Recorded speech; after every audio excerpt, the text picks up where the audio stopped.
Hey everyone, welcome back to Think OCI. So today we are going to complete a deep dive into OCI API Gateway. By the end of this video, you will understand exactly what OCI API Gateway is, all its core features, how it handles security and authentication, how it fits into application modernization pattern, and most importantly, I will do a live demo where we create an API gateway from scratch, deploy it and add JWT authentication, configure rate limitings and test everything with Postman. Here is what we covering today. I will broken this into 6 sections. Firstly, we will understand what OCI API gateway actually is, its architecture. Then we'll go deep into the core features like routing, request transformation, caching, rate limiting, etc. Next is the big one for enterprises, security and authentication. After that, I will show you 4 pillars of application modernization pattern where API gateway becomes essential. Then comes citing part. It's a live demo.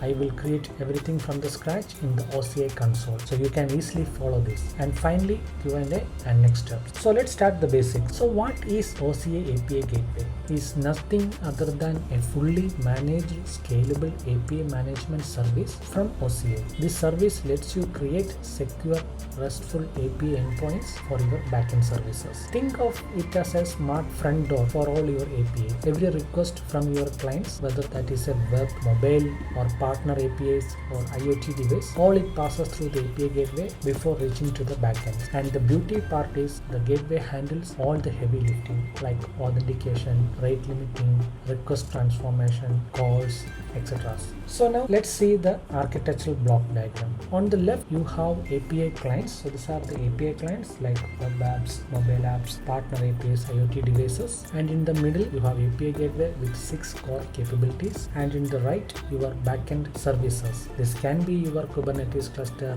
OCI functions or integrations, etc. The gateway can route to any HTTP endpoints. If it does not to be on OCI, it can be even on your on-premises through Fast Connect VCA. Now let me highlight the key characteristics that makes this special. First one is it's a fully managed. As a customer, you no need to do any VM patching, no infrastructure to maintain. Oracle handles all of that. Number 2, you can deploy it as a public gateway for internet-facing APIs or a private gateway that is only accessible within the VCA. Third point is scale automatically. So suppose you think you are an e-commerce application, especially on Black Fridays the traffic spike. So no problem, the gateway handles itself. Fourth point is, and this is one of my favorite, the pricing. So when compared to other hyperscalers API gateway solutions, this costs only $3 per million API, and the first 1 million is absolutely free for you. And the fifth point is it supports HTTP/2 and WebSocket ready. And the sixth point is natively integrate with OCI IAM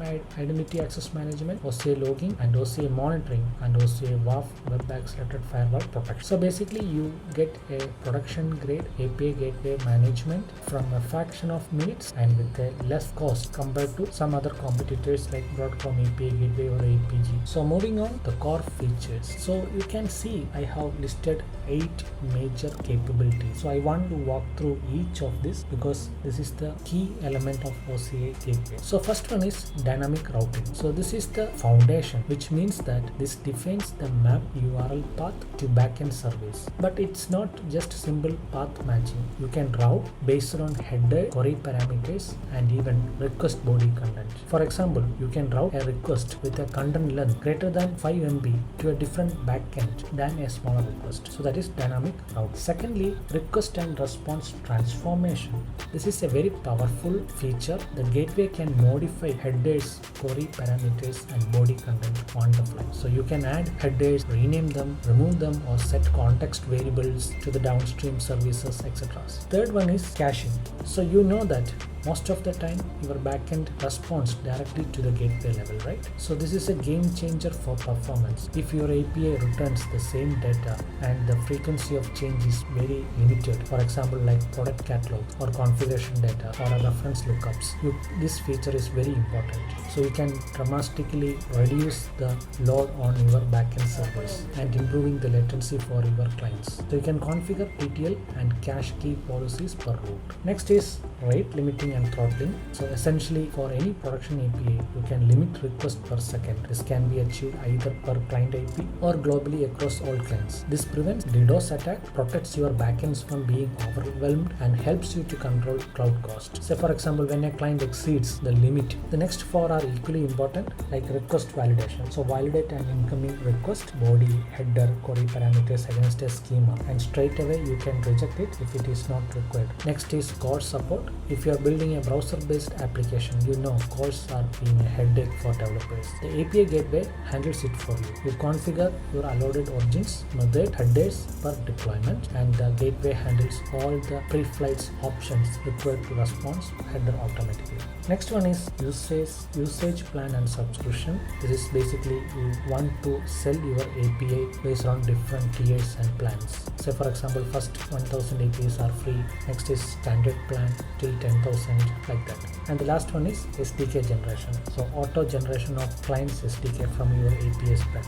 So this is a very cool feature. So next we will see the security and authentication. So this is a very critical topic based on security, and I want to emphasize something right up front. API gateway acts as your security perimeter. No unauthorized request should ever reach your backend service. The gateway enforces that. So there are four main mechanisms that is available with OCI gateway. So first one is JWT token validation. Second is Auth 2.0 introspection. Third one is custom authorizer function, and finally network transport security. So as this is security related one, I will go deep dive into each sessions. So let's start with JWT token validation. So this is the simplest and most common used method which I have seen in couple of years. So you configure the gateway to validate JSON web tokens in the authorization header. You specify the trusted issuer, the expected audience, and points into a JWKS URI for the public key. The gateway then validates and then token signatures, and it will check the expiries, verifies the issuer and audience, right?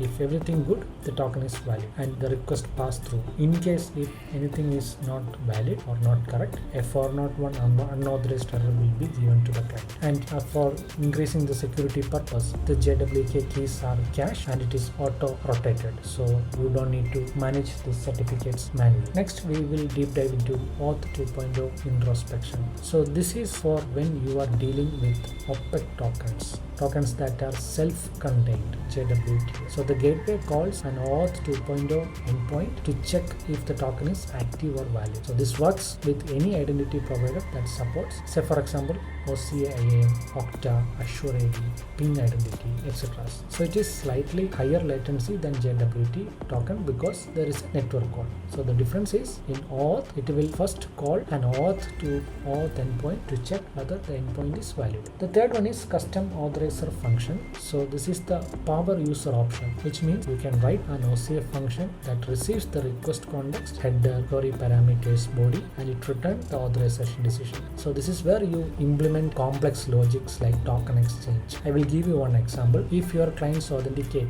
with Microsoft Android, okay, but your backend need OCI IAM token. So in this scenario, the authorizer function can exchange one for the other, which means you can also implement scope-based routing where different auth scope get routed to different backends. So multiple arguments authorized can even take a context one, customer header, and a combination of request attributes. I know this is little bit security related things, so if you are a security guy, you can easily follow this. And the last one is network security. So network and transport security, it's beyond token based authentication, so you have to use MTLS, mutual TLS for machine to machine communication. So the OCI gateway can require client certificate validation and then against the OCI certificate service. And you need to remember that the gateway can be deployed in private subnet as well. So if it is not even accessible from internet, you can combine that with network security groups and security lists, so you can have a defined path. So I hope the security and authentication part is clear. So next, let me walk you through exactly how authentication flow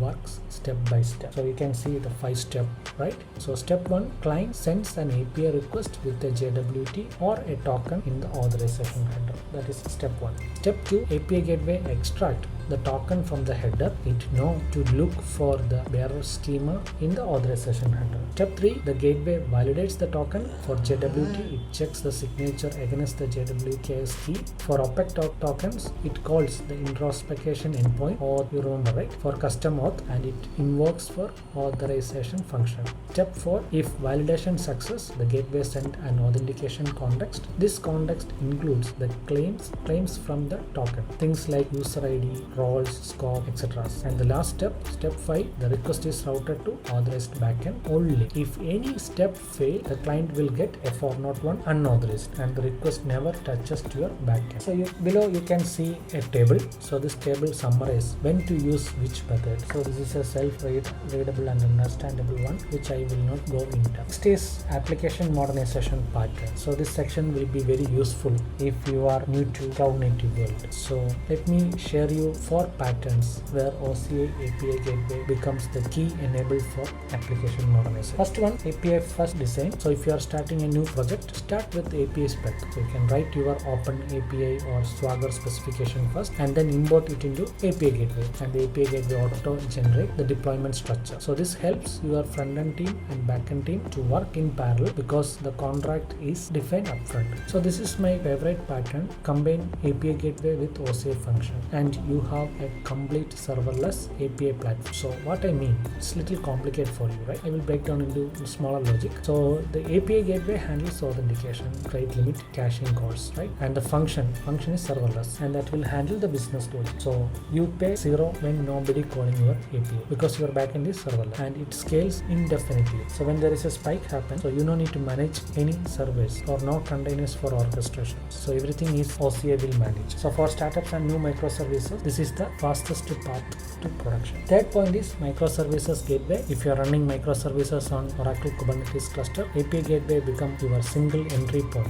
Instead of every microservices handling its own authentication and rate limiting, the gateway handles it centrally. So this simplifies your service mesh, decouples your front end from backend server topologies and give you a unified place to manage API version, routing and security. So your microservices purely focus on your logic. And the last one is legacy API phase out. So this is critical for enterprise in the middle of migration. Say for example, you have a legacy on-prem system, so that speaks SOAP or XML. You know this is around 20 years old one, right? Still we are using. Instead of rewriting them, you can put an API gateway in front and expose them as a modern JSON or REST APIs. So the gateway handle this protocol transformation. That is the beauty. Your new application talks to clean REST endpoints and the legacy system don't need any modification. Alright, so this is the part you have been waiting for, I know. So let me switch to OCI console and build everything live. Here is what we are going to do in next 20 to 30 minutes. So first we will create an API gateway, then we will do an API deployment with 2 routes, then we configure JWT authentication, we introduce.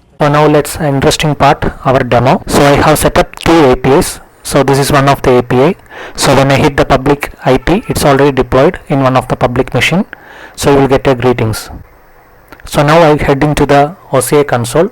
I go to VCN first because I need to make sure that the public IP, I need to make sure that the port 443 is open in public subnet. So I choose the subnet. Here in security you can see the port 443 is open. Looks good. So now we go to developer service, gateways. So here I will create one gateway first. So hit on create gateway. I give a name, and for this demo purpose I am using this in a public subnet. If you want this gateway as an internal, you can choose private as well. So now I select my VCN and public subnet. Rest of the things are same. Create gateway. So now the gateway has been created. Next is deployment.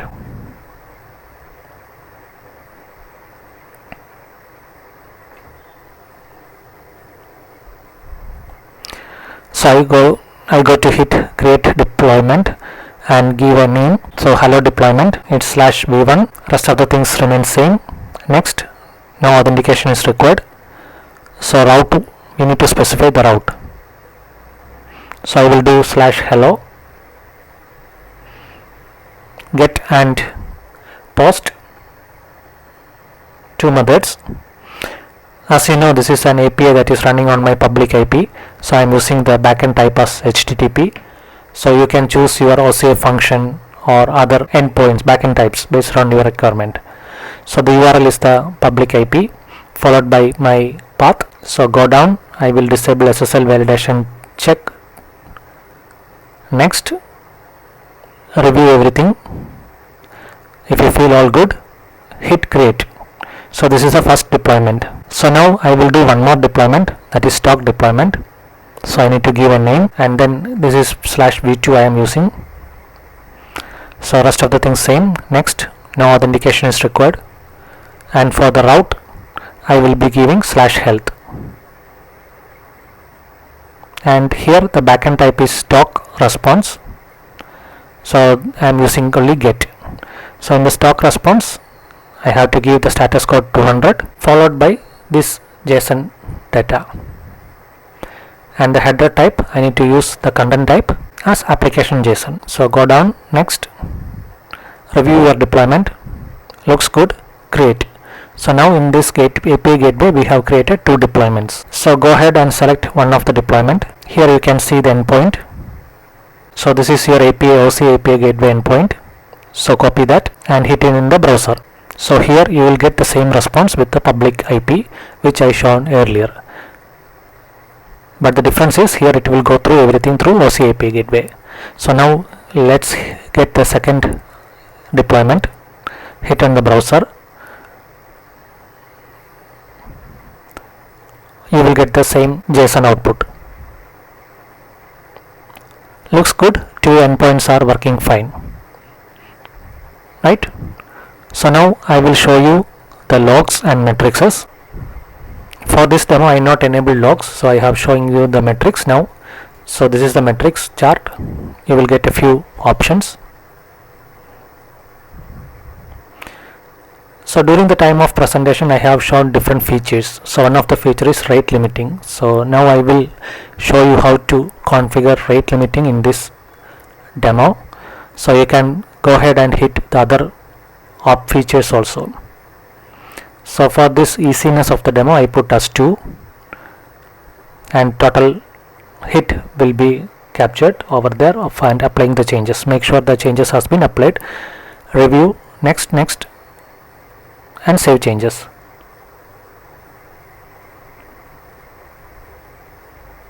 You can see the deployment has been updated. So now I hit to the browser. So showing that the number of count of hit is 3 or 2. So in the browser I am going to continuously refresh the hit button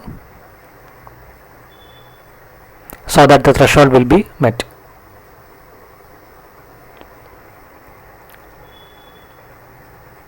So here you can see I am getting an error message, right? So the reason is rate limiting has been configured. So I will show you in the metrics part.